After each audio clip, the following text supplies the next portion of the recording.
नमस्कार, स्वागत है आप सभी का मुद्दा आपका में। मैं हूं प्रीति सिंह। पाकिस्तान की राजधानी इस्लामाबाद में हुए मुस्लिम देशों के संगठन ऑर्गेनाइजेशन ऑफ इस्लामिक कोऑपरेशन के विदेश मंत्रियों की बैठक के केंद्र में कश्मीर का मुद्दा भी रहा। ओआईसी ने कहा कि कश्मीर में कथित मानवाधिकारों के उल्लंघन का वहां जिक्र किया गया और कहा गया कि यहां के लोगों को आत्मनिर्णय का अधिकार होना चाहिए। चीनी विदेश मंत्री की मौजूदगी में उइगर मुस्लिमों के दमन पर चुप्पी साधने वाले ओआईसी ने कहा कि जब तक कश्मीर मुद्दे का समाधान नहीं हो जाता तब तक दक्षिण एशिया में शांति नहीं आ सकती। साथ ही यह भी ऐलान किया गया कि जम्मू कश्मीर विवाद का अंतिम समाधान सुरक्षा परिषद के प्रस्तावों के मुताबिक किया जाए। भारत ने अपने खिलाफ ओआईसी के प्रस्तावों पर तीखी प्रतिक्रिया दी है और कहा है कि इस्लामाबाद में ओआईसी की बैठक में भारत के बारे में जो टिप्पणी की गई वो गलत तथ्यों और गलत जानकारी पर आधारित है। ओआईसी ने मानवाधिकारों का निरंतर उल्लंघन करने वाले पाकिस्तान के उकसावे पर भारत में अल्पसंख्यकों के बारे में भी गलत बयानी की है। इन टिप्पणियों और प्रस्तावों से जुड़े देशों और वहां की सरकार को इस बात का एहसास होना चाहिए कि इससे उनकी छवि पर कैसा असर पड़ेगा।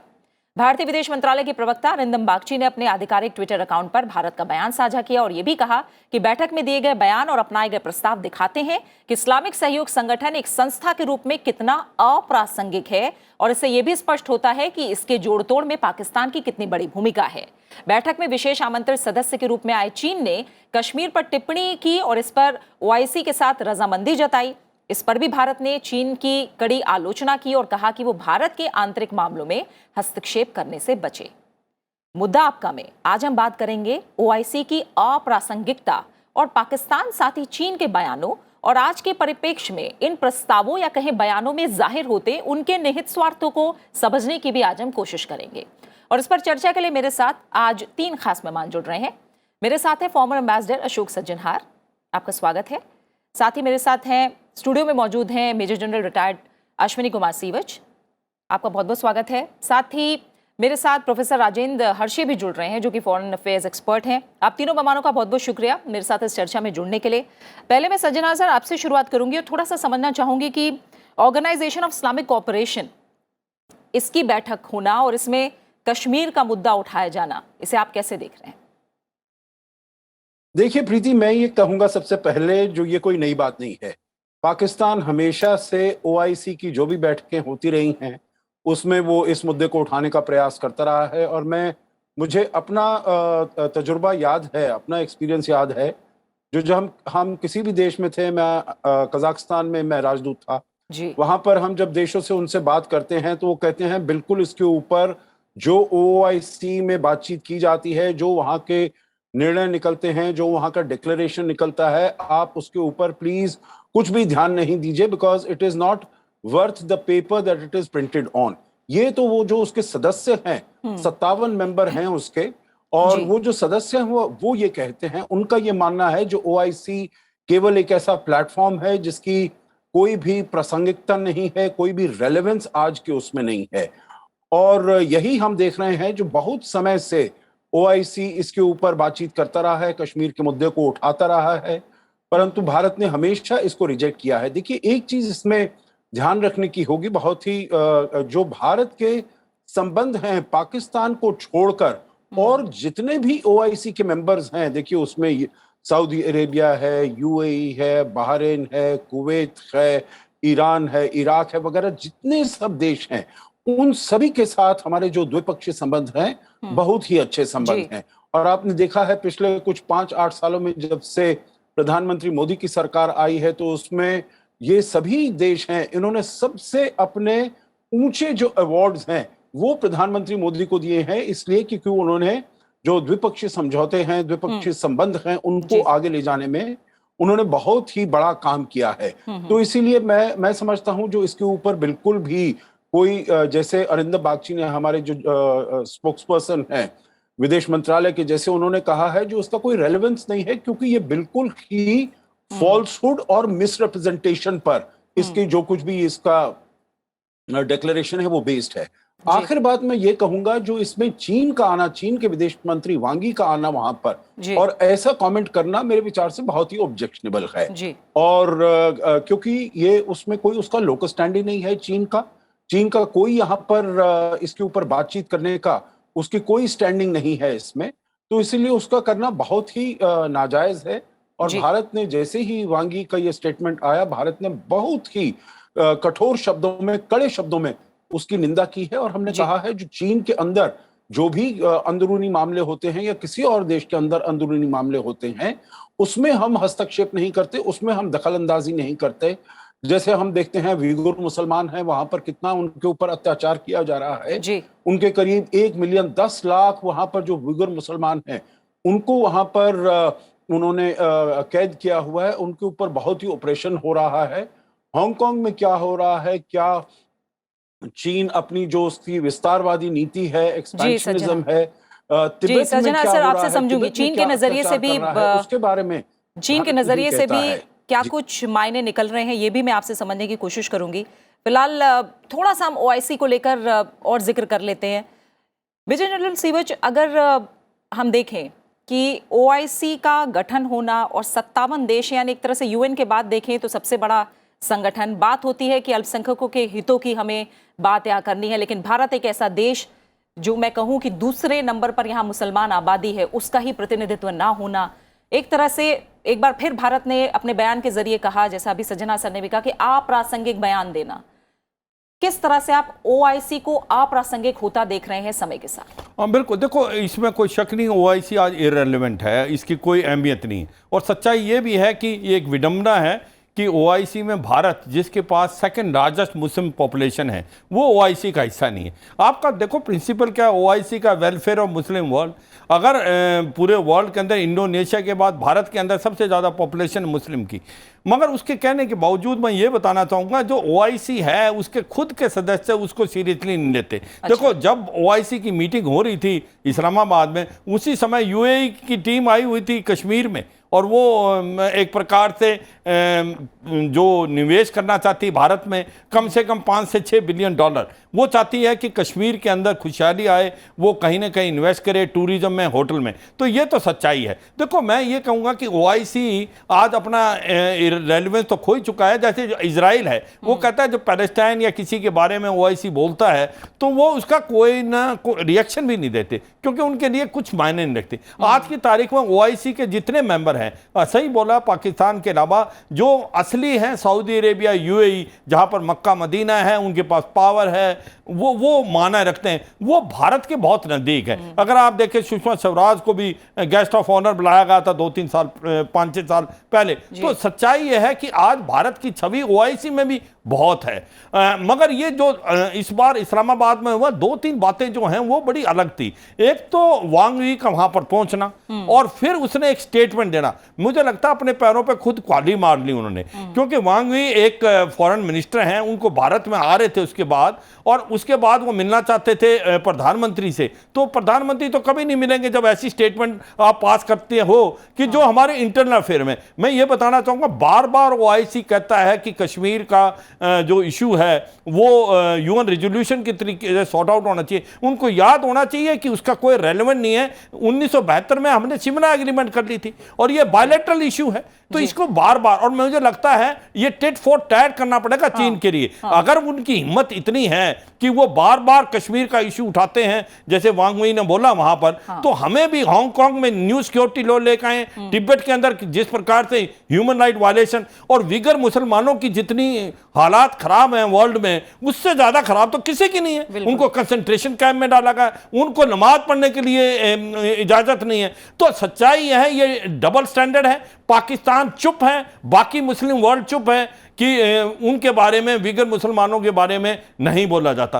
पर मुझे लगता है कि अब जो है भारत एक और स्ट्रैटेजिक उसमें, क्योंकि भारत की जो रिलेशन है मुस्लिम वर्ल्ड से बहुत अच्छे हुए हैं, और आज पाकिस्तान अकेला पड़ गया है। जिस प्रकार से अभी टर्मोइल चला हुआ पाकिस्तान में, जो उसके सबसे बड़े दोस्त थे किसी जमाने में सऊदी अरेबिया और यूएई, आज उसके साथ नहीं खड़े, वो भारत के साथ खड़े हैं, भारत के साथ इकोनॉमिक रिलेशन रखना चाहते हैं, भारत के प्रधानमंत्री को हाईएस्ट अवार्ड दे रहे हैं। तो सच्चाई है, मुझे लगता है ये बिल्कुल इररिलेवेंट हो गया है, ये डिफंक्ट ऑर्गेनाइजेशन है, इसकी कोई अहमियत नहीं है, और आज की तारीख में जो इसके खुद के सदस्य हैं वो ही इसको सीरियसली नहीं लेते। प्रीति, ठीक है, फिर से मैं आऊंगी, जो चीन का नजरिया है उस पर मैं आऊंगी, लेकिन एक बार प्रोफेसर हर्षे, पाकिस्तान में ओआईसी की बैठक होना और पाकिस्तान की तरफ से एक बार फिर इस मसले को उठाना, और जैसे इंटरनल पॉलिटिक्स का जिक्र भी अभी सीवत सर ने किया है और जो टर्मोइल चल रहा है वो हम देख रहे हैं, और इमरान खान वही हैं जिन्होंने कश्मीर का राग एक तरह से अलापते अलापते ही चुनाव में अपना प्रचार किया,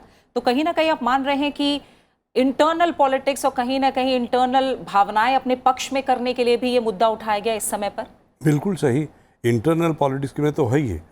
दो तरफ से मैं इसको देखता हूँ, एक तो 57 देश उसमें है और 56 तो यूनाइटेड नेशंस के मेंबर है और पैलेस्टीन नहीं है। लेकिन शुरुआत ओआईसी की हुई तो बाकायदा वो पैलेस्टीन को सपोर्ट देना चाहते थे और उसके लिए वो बने थे। तो कश्मीर का मुद्दा और जम्मू कश्मीर का स्टेटस वो कभी था ही नहीं ज़्यादा उनके इसमें, फिर भी उन्होंने ज़बरदस्ती लाया गया, क्योंकि मैं समझता हूँ कि कश्मीर का द्विपक्षीय मामला है शिमला एग्रीमेंट के बाद, जो पहले बताया गया। दूसरी बात यह है कि देखिए भारत के संबंध जो है, क्योंकि ओआईसी भी कोई ऐसा होमोजीनियस और मोनोलिथिक ऐसा ब्लॉक नहीं है, हर तरह के देश वहाँ है, हर तरह की वैरायटीज़ वहाँ है, और भारत ने बहुत सारे देशों से अच्छे संबंध बनाए रखे हैं। जैसे अशोक जी ने खुद एक इंडिया और यूएई पे बहुत अच्छी आर्टिकल लिखी थी, और कैसे हमारा व्यापार बढ़ रहा है यूएई और इंडिया का, उस पर उन्होंने लिखा था। उसी तरह से सऊदी अरेबिया, उसी तरह से इराक, ईरान, यानी भारत हर तरह से पश्चिम एशियाई देशों के साथ अच्छे संबंध लगातार बढ़ाते जा रहा है। तो मुद्दा सिर्फ बचता है कि मात्र पाकिस्तान का, लेकिन पाकिस्तान का क्या है कि वो उनके डोमेस्टिक पॉलिटिक्स का हिस्सा बन चुका है कि कभी भी प्रॉब्लम आता है तो इंडिया को गाली गलौज करना, इंडिया का कंडेम करना। और दूसरी बात मैं समझता हूँ कि ये होता है कि पाकिस्तान खुद, जो उनका बहुत अहम मामला भारत समझता है कि जो वहाँ के दहशतवादी है उन पर पाकिस्तान बिल्कुल नियंत्रण नहीं कर रहा है, और भारत इससे बारे में बहुत कंसर्न है। जैसे जैश ए मोहम्मद, लश्कर तैयबा, एक तरह से वो अल कायदा का एक हिस्सा है और उस पर कोई नियंत्रण पाकिस्तान नहीं कर रहा है। और जब तक दहशतवाद की समस्या पाकिस्तान हल नहीं करता, जब तक टेररिस्ट कैंप लिक्विडेट नहीं करता, तब तक मैं समझता हूँ कि भारत पाकिस्तान से किसी भी तरह की बात भी नहीं कर सकता। जहाँ तक चीन का सवाल आता है तो मैं समझता हूँ कि चाइना ने तो 1/3 पार्ट आज़ाद कश्मीर का ले लिया है, वो भी इलीगल है। और दूसरी बात है कि चाइना के किसी निजी मामले में, डोमेस्टिक अफेयर्स में भारत में कोई दखल अंदाजी आज तक नहीं की है, वरना उइगुर मुसलमानों का प्रॉब्लम है, human right of China, human right का मानवीय अधिकार का जो रिकॉर्ड है चाइना का, वो कोई अच्छा नहीं है। लेकिन भारत ने इसके बारे में कोई किसी भी तरह का तर्क नहीं लड़ाया, ना कोई टिप्पणियाँ की। तो ये चाइना को और वांग यी को कौन सा अधिकार है कि किसी संगठन में जाके उस तरह की बात करें? तो ये मैं समझता हूँ कि ये बहुत ऑब्जेक्शनेबल है, और पाकिस्तान का स्टैंड भी ऑब्जेक्शनेबल है। लेकिन आजकल इमरान खान खुद ही बड़े क्राइसिस से चल रहे हैं, इसलिए उस क्राइसिस के मुद्दे से हटने के लिए और लोगों को दिखाने के लिए कि बहुत दिनों से चला हुआ कश्मीर प्रॉब्लम में किसी न किसी तरह से सॉल्व करने की, सुलझाने की कोशिश कर रहा हूँ, ये दिखाने के लिए इमरान खान ये सब नाटक कर रहे हैं। लेकिन उनका वक्त भी अब 2-3 दिनों से ज़्यादा बचा नहीं है, ये मैं मानता हूँ। तो इसलिए हमें दूसरे प्राइम मिनिस्टर की या दूसरे सरकार का ही इंतजार करना पड़ेगा, तो हमें पता चलेगा कि पाकिस्तान की क्या भूमिका होगी। जहाँ तक मेरा मानना है, ओआईसी बिल्कुल रिडंडेंट ऑर्गेनाइजेशन है, उस पर ज़्यादा सीरियसली लेना नहीं चाहिए। जो अशोक जी ने और मेरे जनरल साहब ने कहा वही सही, मैं वही सच मानता हूँ। ठीक है अशोक जी, अब चाइना के, चीन के हित इस समय आपको क्या दिख रहे हैं यहाँ पर? ओआईसी देशों, या मैं कहूँ कि पाकिस्तान के सुर में सुर मिलाना, उसके अपने हित क्या दिख रहे हैं? उसके बाद वांग यी का यहाँ भारत दौरा करना, यहाँ पे कहना कि हम एक परिपक्व दोनों देश हैं, हम सीमा मुद्दे को अलग रखें और मुद्दों को अलग रखें, और द्विपक्षीय संबंध है उन्हें हम आगे बढ़ाते रहना चाहिए, हम एक तरह से राइवल्स नहीं, हम साझेदार हैं। तो ये इस पूरी तस्वीर को आप कैसे समझ रहे हैं चीन के नजरिए से? जी, बहुत ही आपका अच्छा प्रश्न है प्रीति, और मैं इसमें ये कहना चाहूँगा, जो जहाँ तक चीन का है, उसके जिसे वो कहते हैं हाथी के दांत खाने के और दिखाने के और, तो वो कहता कुछ और है और बिल्कुल भी उसका जो मतलब है वो नहीं होता है। क्योंकि अगर वो चाहता है जो ये विन विन सिचुएशन, हमारे जो संबंध हैं, हमारे जो ताल्लुकात हैं वो अच्छे होने चाहिए, बेहतर होने चाहिए।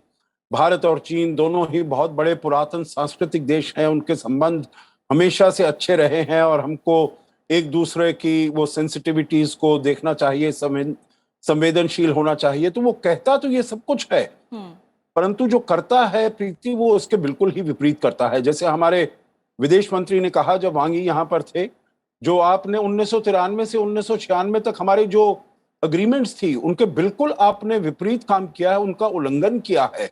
और अगर जब तक बॉर्डर पर सब कुछ सामान्य नहीं हो जाता है तो उसके बिना हमारे जो संबंध हैं वो बिल्कुल ही नॉर्मलाइज नहीं हो सकते हैं। आपका जो प्रश्न है जो चीन ने ऐसा क्यों किया, मेरे विचार से उसने अपने को ओवर रीच करने का ये प्रयास किया है। वो समझता है जो चीन जिसे वो कहते हैं ना ह्यूब्रिस, एरोगेंस, अपना ही घमंड इतना ज्यादा हो जाता है, जो अब मैं बहुत ही ज्यादा ताकतवर हो गया हूं तो मैं कुछ भी कर सकता हूं। तो वहां पर पाकिस्तान में जाकर ओआईसी के साथ में सुर मिलाकर उनसे बात करना, जबकि मेरे विचार से चीन को और वांग यी को बिल्कुल अच्छी तरह मालूम था जो भारत का इसमें क्या रिएक्शन होने वाला है। तो इसीलिए वो मैं नहीं समझता हूं जो कुछ हमारे जो एनालिस्ट कह रहे हैं, कुछ हमारे जो स्ट्रेटेजिक कमेंटेटर्स कह रहे हैं जो शायद चीन ने दोबारा सोचना शुरू कर दिया है अपने संबंधों को भारत के साथ कैसे आगे लेकर जाया जाए। मेरा इसमें बिल्कुल मैं इससे सहमत नहीं हूं, क्योंकि मैं ये समझता हूं जो अगर चीन का ये सोचना होता तो वहां पर पाकिस्तान में, इस्लामाबाद में ये कमेंट बिल्कुल भी वहां पर वो नहीं करते। तो इसीलिए उनका ये जो ये कमेंट है वो करना, और हमको बिल्कुल इसको पुशबैक करना चाहिए, जैसे कि अरिंदम बागची ने अभी किया है। अरिंदम बागची हमारे जॉइंट सेक्रेटरी हैं, एक्सटर्नल पब्लिसिटी के स्पोक्स पर्सन है मिनिस्ट्री के, और उन्होंने बिल्कुल ही इसको नकार दिया है, बिल्कुल टोटली रिजेक्ट कर दिया है। उनका वहां पर कोई स्टेटस को नहीं है, यहाँ पर कोई लोकल स्टैंड नहीं है उनका कुछ कमेंट करने का। तो भारत को भी अब वहां पर ये एक केवल ऐसे क्षेत्र में हमको कमेंट नहीं करना चाहिए। अब जब होता है उइगर मुसलमानों के बारे में बात होती है तो मेरे ख्याल से बहुत ही अच्छी तरीके से सोचकर जो हम इसके ऊपर किस प्रकार का हम कमेंट करें, क्योंकि आपको याद होगा जो जब आरआईसी फॉरेन मिनिस्टर्स की मीटिंग हुई थी जी, तो तब भारत ने कहा था जो हम ये जो विंटर ओलंपिक्स हैं बीजिंग में हो रहे हैं उसकी हम सक्सेस की, सफलता की कामना करते हैं। पूरी दुनिया ने इसको बॉयकॉट किया था, परंतु भारत ने उइगर मुसलमानों के उस पर बॉयकॉट नहीं किया। हमने बॉयकॉट, हमारे जो रिप्रेजेंटेटिव थे उन्होंने बॉयकॉट किया क्योंकि यहाँ पर गलवान के में जो कोई सैनिक था उसको वहां पर मान का पद दिया गया। तो इसीलिए भारत को अपने चीन के साथ जो संबंध है उनको अच्छी तरह सोचना होगा। एक आखिरी कमेंट मैं ये कहूंगा, जो देखिए पाकिस्तान की जो प्रोफेसर हर्ष ने कहा, मैं बिल्कुल उनसे सहमत हूं, पर मेरा ये मानना है जो चाहे इमरान खान हो या शहबाज शरीफ हो या कोई भी हो वहां का प्रधानमंत्री पाकिस्तान का, वो कश्मीर के मुद्दे को वो नहीं छोड़ेंगे, क्योंकि जो वहां पर ये उनका एक डिफॉल्ट पोजीशन है और वो ये समझते हैं जो भारत को अगर हमने अपना हॉस्टाइल एनिमी एडवर्सरी बताना है तभी उनकी जो सेना है, उनकी जो आर्मी है वो वहां पर कायम रह सकती है, वो वहां पर अपना ज्यादा कंट्रोल रख सकती है।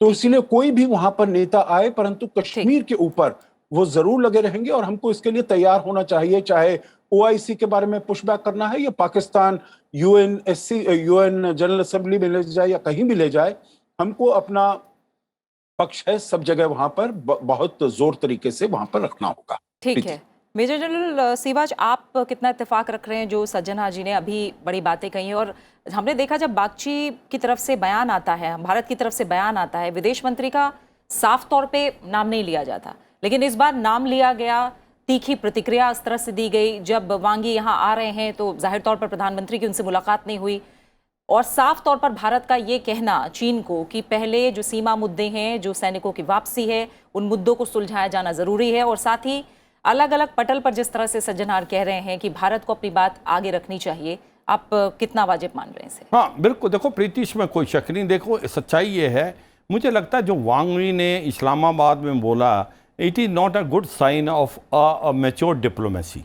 देखो वो आ रहे थे भारत के अंदर, वो मिलना चाहते थे प्रधानमंत्री को, वो डायरेक्ट इनविटेशन देना चाहते थे कि ब्रिक्स समिट में वो इन पर्सन आए। जो अगर भी जब ब्रिक्स समिट इसी साल होनी है, आप इनविटेशन तो भी देना चाह रहे हैं, उसके पहले जाहिर तौर पर थोड़ा फूक के कदम रखना चाहिए। वही प्रीति, मुझे लगता नहीं कि it is a sign of a mature diplomacy. अगर उनका मेन उद्देश्य ये था, और उनसे किसी ने क्वेश्चन तो नहीं पूछा था ओआईसी में, उन्होंने तो सुमोटो अपने आप ही कमेंट किया कि मैं भी I am also in agreement, जो कि इस्लामिक कंट्रीज़ का एक प्रकार की सोच है, चीन भी वैसा ही सोचता है, व्हाट टू दैट इफेक्ट। मेरा मतलब ये है, उनका मेन एम था कि वो आते और वो रिलेशन को बनाने की कोशिश करते, और उनका मुद्दा था कि किसी तरीके से प्रधानमंत्री से मिलके उनको पर्सनली शी जिनपिंग का मैसेज देना और इनविटेशन देना ब्रिक्स का। देखो, ब्रिक्स बहुत इंपॉर्टेंट है चाइना के लिए अगर वो समिट होती है, क्योंकि आज वुहान के बाद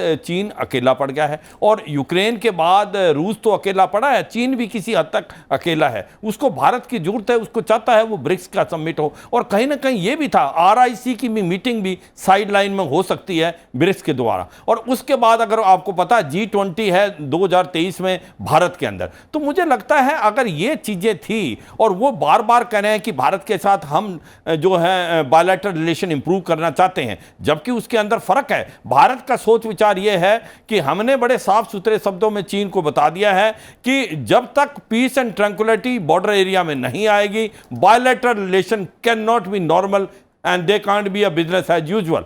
कई लोगों का कहना है कि अगर आप ऐसा कह रहे हैं तो भारत और चीन का जो ट्रेड है वो तो 120 बिलियन डॉलर से ज़्यादा होगा। उनको यही बताया जाएगा कि देखो, भारत ने 200 पहली बार फिर 400 के करीब ऐप जो हैं चीन के, उनको बैन किया है, डायरेक्ट फॉरेन इन्वेस्टमेंट को बैन किया है। हम दोनों WTO के मेंबर हैं, एकदम ट्रेड कम होना बड़ा मुश्किल है, मगर मुझे लगता है धीरे धीरे इसमें फर्क पड़ेगा। भारत की पोजीशन बड़ी क्लियर है, जब तक आप यथास्थिति अप्रैल 2020 की नहीं करेंगे, जब तक आप वापस नहीं जाएंगे, भारत के साथ बायलैटरल रिलेशन नॉर्मल नहीं हो सकते। मुझे लगता है ये अभी इनको समझ आ गया, चीन को भी, और चीन 10 बार सोचेगा अगली बार कुछ ऐसा कमेंट। मुझे लगता है पाकिस्तान की जो बातचीत हम कर रहे हैं, देखो पाकिस्तान की बदकिस्मती क्या है कि जब भारत और पाकिस्तान जब आज़ाद हुए थे, आज भारत कहाँ निकल गया, पाकिस्तान कहाँ है। सच्चाई तो यह 1971 में जो ईस्ट पाकिस्तान बांग्लादेश बना था, उसकी भी इकोनॉमिक कंडीशन 5 से 6 गुना बेटर है पाकिस्तान से। पाकिस्तान को देखना पड़ेगा। इसकी वजह है एक उनकी पाकिस्तान की आर्मी। अगर आप देखें कि हर देश के पास आर्मी होती है, पर पाकिस्तान में आर्मी के पास देश है। Power flows from Rawalpindi, not from Islamabad. और आप अगर देखें साइज पाकिस्तान का, वो हमारे से 1/6 है, उनकी पॉपुलेशन 1/7 है, उनकी इकोनॉमी हमारे से 1/11 है, पर उनकी डिफेंस फोर्सेज 70 से 80% है। तो इसका मतलब दे आर ओवर मिलिटराइजेशन। तो इसलिए उनकी डिफेंस फोर्सेज एक जो एंटी इंडिया स्टांस लेके चलती हैं, एक इमेजिनरी एनिमी बनाया हुआ उन्होंने, उनका वजूद ही खत्म हो जाएगा अगर भारत के साथ वो नेगेटिविटी या जो एक प्रकार दुश्मनी ना दिखाएं। ये सच्चाई, ये विडंबना है कि आज जो पाकिस्तान है वो हब सेंटर बन गया टेररिज्म का, वहां करप्शन बहुत है। जिस प्रकार से नया पाकिस्तान लाने की कोशिश की इमरान खान ने, वो तो फेल हो गए। तो सच्चाई है कि ये पाकिस्तान को भी समझ आना चाहिए और चीन को भी समझ आना चाहिए। इट इज नॉट, ये भारत पुराना भारत नहीं, ये बदला हुआ भारत है। ये मोदी गवर्नमेंट है जो एक डायनेमिक गवर्नमेंट है, वो ईंट का जवाब पत्थर से देगा। अगर आप सोचते हो कि वांग वी की हम स्टेटमेंट के ऊपर रिएक्ट नहीं करेंगे, ये आपकी भूल है। और मुझे लगता है उसको साफ बता दिया गया था, प्रधानमंत्री के पास आपके लिए कोई टाइम नहीं है। प्रीति जी। और प्रोफेसर हर्षे, जो हम देख रहे हैं खासकर रूस यूक्रेन युद्ध के बाद जो बदली हुई स्थितियां दुनिया भर में दिख रही हैं, कहीं ना कहीं देश गुटों में बंटते नजर आ रहे हैं। तो क्या चीन की तरफ से ये कोशिश भी रही कि जो OIC के देश हैं उन्हें कहीं ना कहीं अपने समर्थन में कहीं ना कहीं ले आया जाए, और इसलिए इस तरह की टिप्पणी? बिल्कुल उन्हें लाने की कोशिश भी कर रहा है। और मैं समझता हूँ दूसरा, चाइना का एक अंडरलाइंग स्ट्रैटेजी हमेशा रहेगा भारत के मामले में। वहाँ उन्होंने हमेशा भारत को एनसर्कल करने का प्रयास किया है। जैसे उनका पोर्ट चिट्टागोंग में है, बांग्लादेश के साथ अच्छा रिश्ता रखना, उसके बाद म्यांमार के साथ, श्रीलंका में हम्बानटोटा, मालदीव्स में जाने की कोशिश करना, भारत को वहाँ विरोध करना, ग्वाडर पोर्ट पाकिस्तान का। तो चाइना एक सामरिक शक्ति बनना चाहता है और उसके लिए साउथ एशियन देशों की उसके लिए ज़रूरत है। और पाकिस्तान तो एक तरह से उनका दोस्त भी है, और किसी भी तरह से क्या कहोगे, दोस्त देश भी है या कॉलोनी, मैं नहीं समझता, लेकिन बहुत डिपेंडेंट है एक दूसरे पर। और पाकिस्तान उसको सारे रास्ते दे रहा है, यानी जो कश्मीर का हिस्सा है वहाँ से भी बेल्ट एंड रोड इनिशिएटिव लेने की कोशिश वहाँ वो कर रहा है, और उसको भारत सख्ती से विरोध कर रहा है। तो चाइना बहुत एक एम्बिशियस पावर है, उसको बहुत बड़ा इंफ्रास्ट्रक्चर बनाना है, बहुत बड़े इंडस्ट्रीज शुरुआत करनी है जिसने इंडस्ट्रीज़ की, और मुस्लिम वर्ल्ड में भी जाना है। ईरान के साथ भी चाइना का ट्रेड बढ़ रहा है। तो इसी स्थिति में चाइना ऐसा है कि आइसोलेशन जो फील अगर करता होगा तो एक सारा हार्टलैंड का एरिया जो है, ये जो बहुत बड़ा हार्टलैंड, मैकेंडर का हार्टलैंड जिसको कहते हैं जियो पॉलिटिक्स में, पाकिस्तान से लेकर टर्की या वहाँ तक सारा रशिया और चाइना अब आजकल मिल के थोड़ा थोड़ा काम कर रहे हैं, क्योंकि उनको पता है कि ये सारा रिसोर्स रिच एरिया है और वहाँ के पास और उसके बगल में सारा रिमलैंड है जहाँ सारे पश्चिम एशियाई देश है। वहाँ चाइना लोगों से दोस्ती करना चाहता है, क्योंकि ये ज़रूर है कि कहीं रशिया का अटैक यूक्रेन में होने के बाद एक 141 countries of the world have condemned Russian attack, तो इसलिए आइसोलेशन रशिया का तो हुआ ही है। और चाइना जिस तरह से एब्सटेन कर रहा है और धीरे से रशिया को सपोर्ट कर रहा है, चुप्पी साध रहा है, उससे भी लोग नाराज़ है।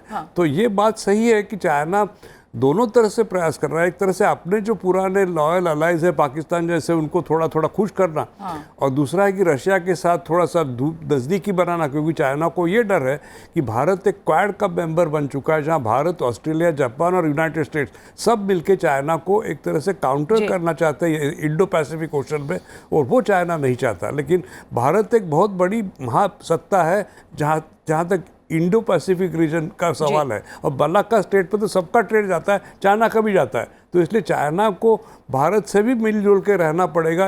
और ये बयान भी देना कि यूनिपोलर एशिया नहीं देखते हैं वो। नहीं, बिल्कुल नहीं। अब तो चाइना को बिल्कुल चैलेंज करने वाला भारत बन चुका है अब, और ऐसा नहीं कि एक ही सत्ता, उस महासत्ता वो चलेगी।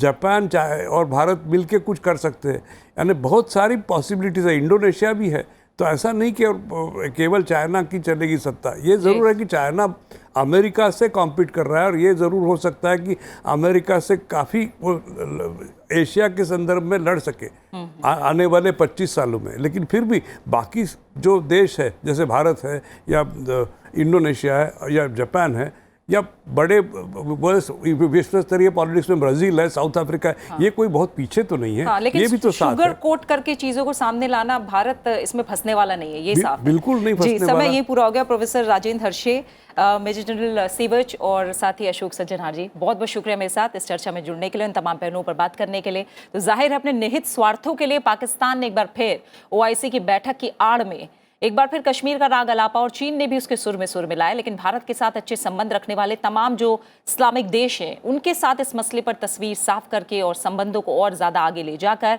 भारत कूटनीतिक बढ़त लगातार बनाए रख सकता है। फिलहाल इसी के साथ मुद्दा आपका में आज के लिए इतना ही। अपना अच्छे से ख्याल रखिए और मुझे दीजिए इजाजत। नमस्कार।